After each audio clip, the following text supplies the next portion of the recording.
You received an invite to join someone on Streamyard so they can stream. How does it work? What do you do? Whether they send you the invite this way and the email says join me on Streamyard, it has these details in it, great. If they send you a calendar link or a calendar invite, or if it's just a regular old email, the thing you're looking for is this link. So it says streamyard.com / and then it has some extra googly guy with it. It also gives you some pointers on the Streamyard email. Make sure you have your desktop or your laptop. A recent version of Chrome or Firefox is preferred, a microphone and a webcam, and good internet connection.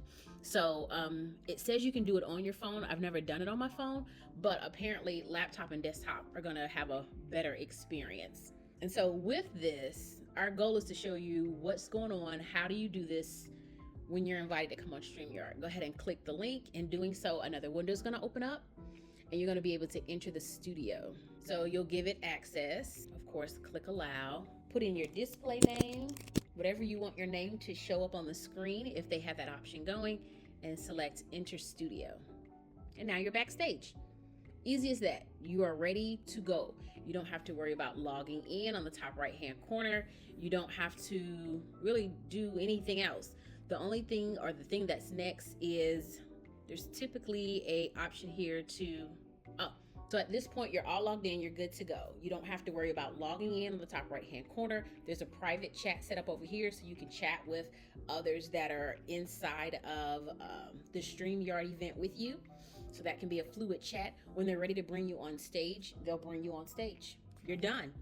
And if you're not on stage, the only people that can see you are the other people that are logged into StreamYard.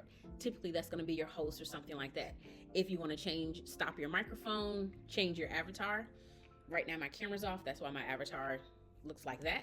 But I can change my avatar. I can also edit my name, how it's going to show up on the screen, if they have that option available. So you just click those 3 buttons and you'll be able to make those adjustments. But at the end of the day, this on the bottom left hand corner, it's what's going to end up showing on the screen itself when it's your turn. If you're doing a screen share and you're sharing something, you just click that present button there, and then you'll be able to select the slides or do a screen share or a video file and make that go. Of course, you can turn your camera and your volume on and off right here. Side of settings, you can touch up your appearance. You can mirror your camera. So if you want to flip it around, so be it. You can also do the virtual background if that's something that you're interested in. And when you're done, you can just click leave studio.